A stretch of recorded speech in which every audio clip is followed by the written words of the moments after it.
Assalamualaikum warahmatullahi wabarakatuh. Untuk mata kuliah statistika dengan materi distribusi peluang gabungan dan harapan matematis dari kelompok 14 dengan anggota kelompok saya Yahya Mashkunur Hamdi, NPM G1A 019011 dan Brian Pasaribu G1A 019049 dan juga Muhammad Fikri Hidayatullah dengan NPM G1A 019091. Adapun pembagian materinya adalah saya mendapati materi pertama dengan judul distribusi peluang gabungan untuk diskrit, dan materi kedua distribusi peluang gabungan untuk kontinu dari Muhammad Fikri Hidayatullah, dan materi terakhir harapan matematis oleh Brian Pasaribu. Baik, ke distribusi peluang gabungan untuk diskrit saya bagi menjadi 3 pokok bahasan, yakni pengertian, contoh kasus, dan juga pemecahan masalah. Untuk di definisi distribusi peluang gabungan untuk diskrit sendiri, kita dapati 3 definisi, yakni untuk pembajak diskrit berdimensi 2, definisi distribusi peluang gabungan diskrit, dan juga definisi fungsi peluang gabungan diskrit. Perubahan acak diskrit berdimensi 2 didefinisikan sebagai X, Y, dan untuk distribusi peluang gabungan diskrit didefinisikan sebagai penghitungan peluang dari perubahan acak X dan Y yang masing-masing berharga tertentu. Untuk definisi fungsi peluang gabungan diskrit didefinisikan sebagai P, X, Y sama dengan P, X sama dengan nilai X, Y sama dengan nilai Y. Untuk setiap pasangan nilai X, Y dalam sebuah daerah hasil dari X dan Y. Inilah yang dinamakan fungsi peluang gabungan. Sifat-sifat fungsi peluang gabungan diskrit ini juga terdapat 2 sifat, yakni Px, peluang X, Y lebih besar dari 0 tentunya untuk setiap pasangan nilai X, Y dalam daerah asalnya. Dan juga untuk sifat kedua adalah inilah yang disebut sebagai fungsi marginal nanti yang akan kita bahas, yakni sifat keduanya sigma X, sigma Y, peluang kejadian X, Y ini sama dengan 1. Untuk sifat pertama, apabila X mempunyai nilai-nilai X1, X2, hingga Xm, begitu juga dengan Y, maka akan kita definisikan sebagai peluang X sama dengan X nilai J, Y sama dengan Y nilainya K. Maka sama dengan P nilai X, nilai Y. Untuk begitu juga dengan sifat kedua, yang juga akan kita bahas nanti, dengan A merupakan himpunan bagian dari daerah asal X dan Y. Ini adalah sigma X, sigma Y. Dari sifat 1 dan sifat 2 ini, kita dapati tabel fungsi peluang gabungan untuk masing-masing nilai X dan masing-masing nilai Y hingga nilai YN dan XM. Dan sifat 2 ini sifat 2 inilah yang akan menentukan jumlah dari kolom dan jumlah dari baris. Inilah yang kita sebut dengan distribusi marginal diskrit. Nah, apa itu distribusi marginal diskrit? Yakni yang didefinisikan sebagai apabila kita mempunyai distribusi gabungan dari dua peubah acak X dan Y, maka dapat kita tentukan distribusi dari peubah acak ini yang diperoleh itulah yang dinamakan dengan distribusi marginal. Bagaimana cara menentukannya?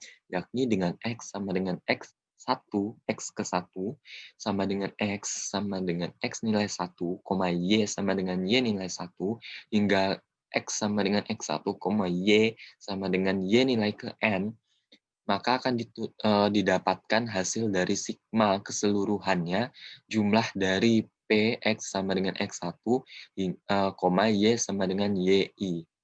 Nilai ke I, hingga nilai ke N-nya. Inilah yang dinamakan dengan penjumlahan dari baris dan penjumlahan dari kolom. Begitu juga untuk nilai Y. Inilah yang disebut dengan distribusi marginal untuk diskrit. Nah, bagaimana dengan contoh kasusnya? Kita dapati contoh kasusnya, terdapat data anggota ekstrakurikuler karate yang terhimpun dalam SMA ABC. Dari semua orang yang terhimpun di ekstrakurikuler karate, akan dipilih 2 orang secara acak. Yang dipilih adalah sabuk kuning, hijau, dan biru muda saja untuk mengikuti event olahraga tingkat kota dalam kelas ringan. Jika X dinyatakan untuk sabuk kuning dan Y untuk sabuk biru muda, maka kita lihat pertanyaannya. Tentukanlah distribusi fungsi peluang gabungan distribusi fungsi peluang gabungan. Inilah yang kita namakan dengan sifat yang pertama. Dan untuk soal kedua ini, pertanyaan kedua ini, inilah yang disebut dengan sifat yang kedua nanti yang akan kita cari juga. Baik, untuk penyelesaiannya, karena dibutuhkan adalah sabuk kuning, hijau, dan biru muda, untuk langkah pertama kita tentukan dulu jumlah datanya. Sabuk kuning berjumlah 2, sabuk hijau berjumlah 3, sabuk biru muda berjumlah 2. Artinya jumlah keseluruhannya ada 7. Dari 7 data ini, kita lakukan di langkah kedua dengan menentukan total banyak cara yang terpilih dengan cara kombinasi. Dengan rumus kombinasi, maka akan didapatkan sebanyak 21 cara.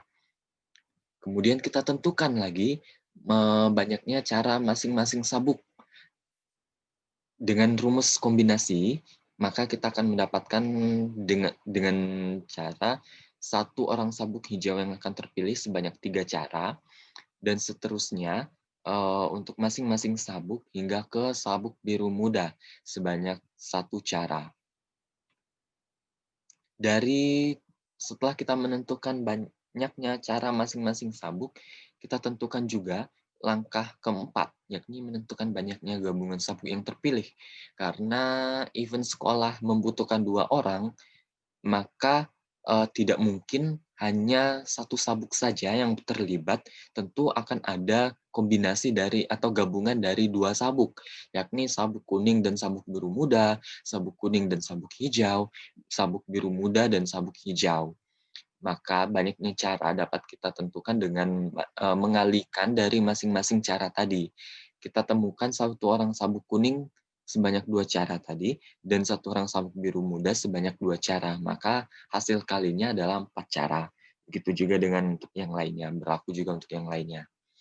Maka dari banyaknya cara yang telah kita cari, kita konversikan atau kita masukkan ke dalam sebuah tabel peluang distribusi gabungan.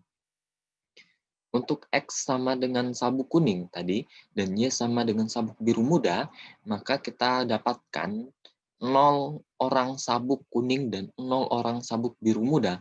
Peluang kejadiannya maka khusus untuk sabuk hijau saja.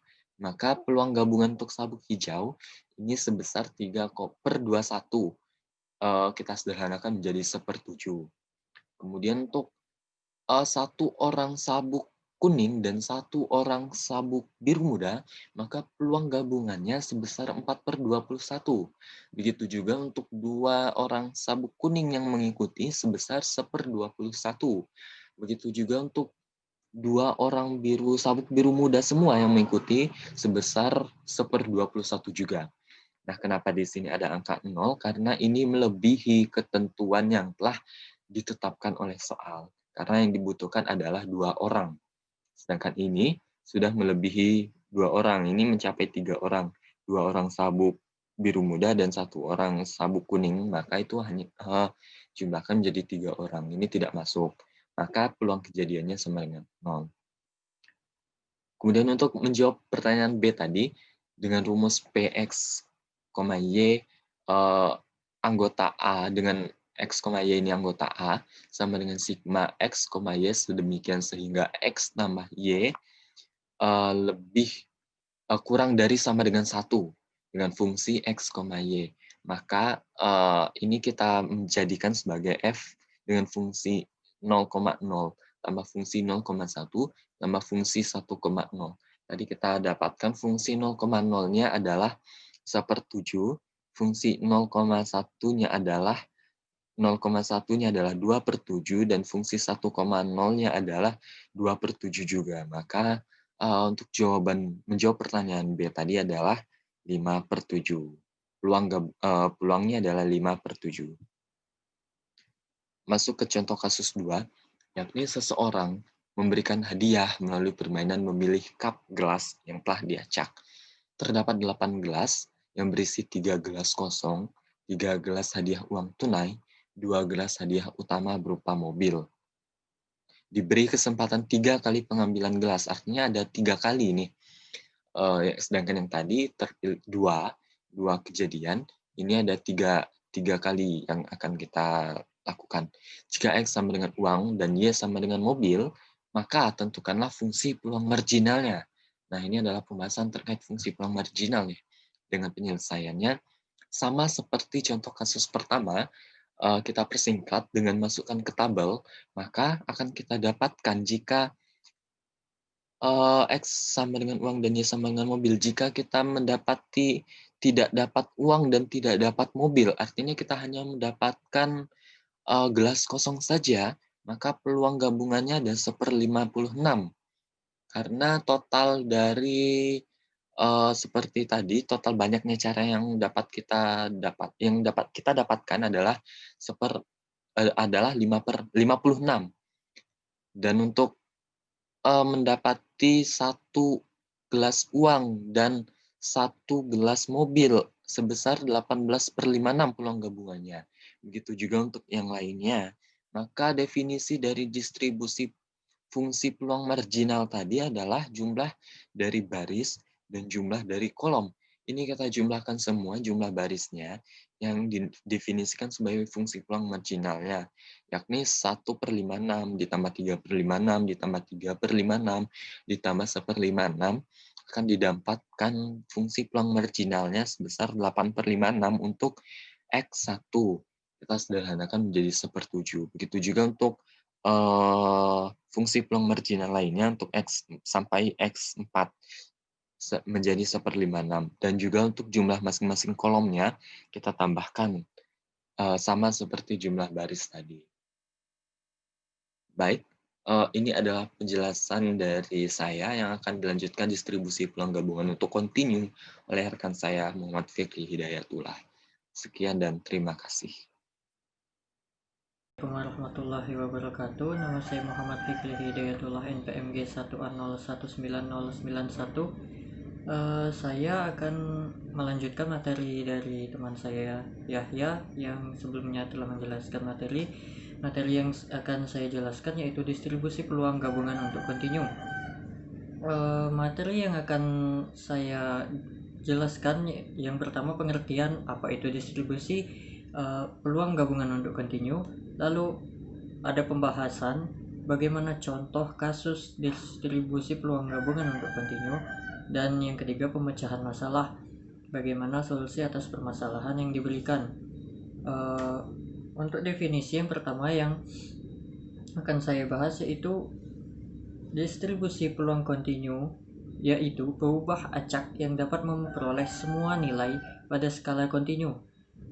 Ruang sampel kontinu adalah bila ruang sampel mengandung titik sampel yang tak terhingga banyaknya. Syarat dari distribusi kontinu adalah apabila fungsi fx adalah fungsi padat peluang peubah acak kontinu x yang didefinisikan atas himpunan semua bilangan real.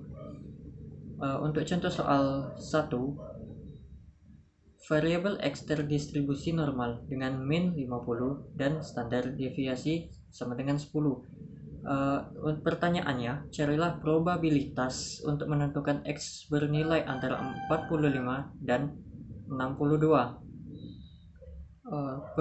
Penyelesaiannya, dari soal kita dapatkan bahwa mu sama dengan 50, sigma sama dengan 10, X1 sama dengan 45, dan X2 sama dengan 62. Langkahnya, pertama kita melakukan normalisasi atau standarisasi dengan cara mencari Z1 dan Z2. Rumusnya Z1 sama dengan X min mu per sigma. Untuk Z2 rumusnya sama, hanya beda X-nya saja, yaitu X2 dikurang mu per sigma. Lalu dimasukkan angkanya, Z1 sama dengan 45 dikurang 50 per 10, didapatkan hasil min 0,5. Z2 62 dikurang 50 per 10 sama dengan 1,2.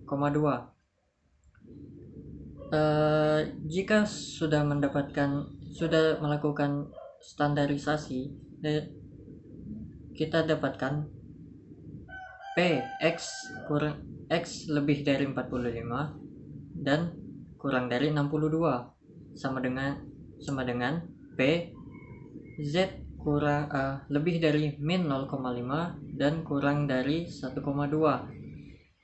sehingga bisa kita cari PZ lebih dari min 0,5 kurang dari 1,2 sama dengan PZ lebih dari 1,2 min PZ lebih kurang dari min 0,5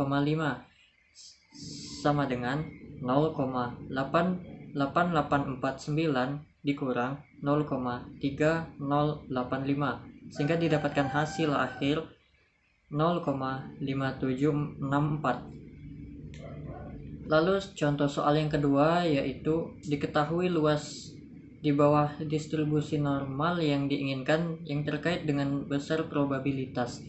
Ingin dicari nilai variabel random X yang terkait. Pertanyaannya, misalkan normal memiliki mu sama dengan 40 dan sigma sama dengan 6, carilah nilai X0 sehingga P X kurang dari X0 sama dengan 45%. Penyelesaiannya, yang pertama kita harus mencari nilai Z yang sama luasnya. Dengan cara PZ kurang dari Z0 sama dengan 45% sama dengan 0,45. Dari tabel Z0 didapatkan hasil min 0,13. Setelah didapat nilai Z, maka P X lebih dari 45 dan kurang dari 62 sama dengan P Z lebih dari min 0,5 kurang dari 1,2. Lalu dicari Z0 sama dengan X0 dikurang mu per sigma. Lalu jadi X0 mu ditambah sigma Z0 sama dengan 40 ditambah 40 ditambah 6 dikali min 0,13, sehingga didapatkan hasil 39,22.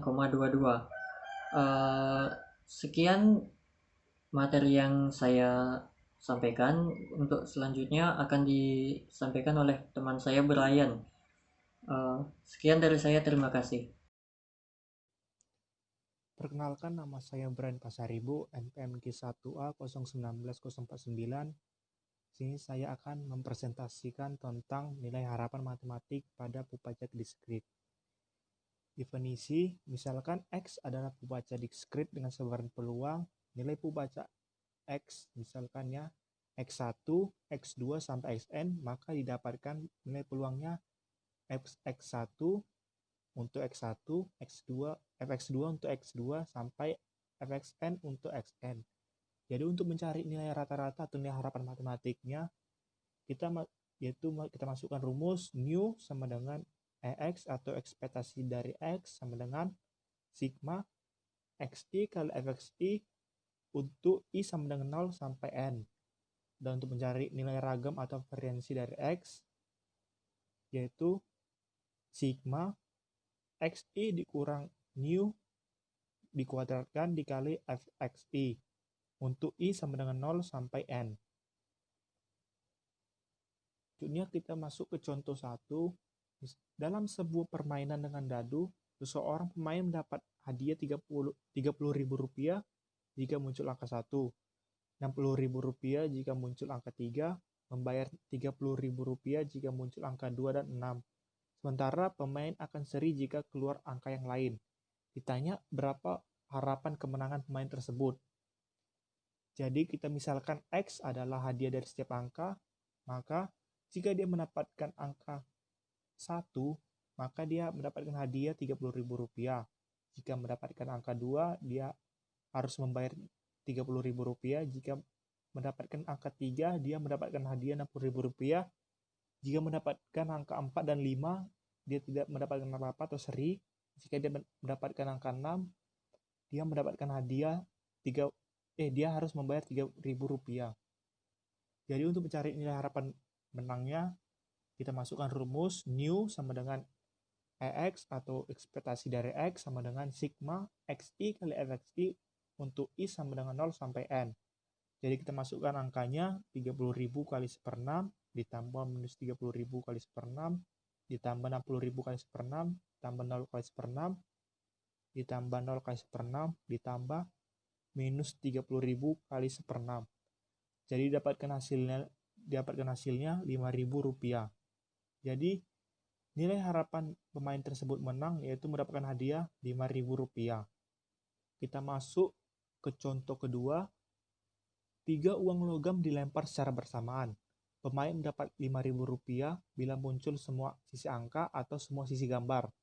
Dan membayar Rp3.000 bila muncul sisi angka sebanyak 1 atau sebanyak 2. Ditanya berapa harapan kemenangannya.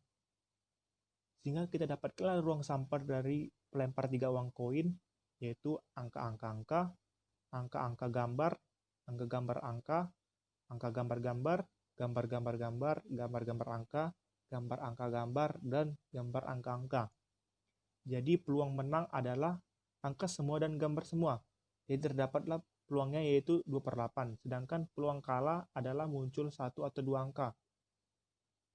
Sebanyak 6/8. Jadi kita buatlah tabel peluang diskrit. Jika dia kalah, dia harus membayar Rp3.000. Jadi peluang kalahnya itu 6/8, dan bila dia menang dia mendapatkan hadiah Rp5.000 dan peluangnya yaitu 2/8. Jadi kita masukkan rumus untuk mencari nilai harapan yaitu new sama dengan EX sama dengan sigma XI kali FXI untuk I sama dengan 0 sampai N. Jadi kita kalikan minus 3.000 kali 6/8 ditambah 5.000 kali 2/8. Jadi mendapatkan hasilnya minus 1.000. Maka harapan kemenangan adalah membayar Rp1.000. Jadi berapa kali pun pemain melakukan taruhan, kemungkinannya akan selalu kalah dan membayar Rp1.000.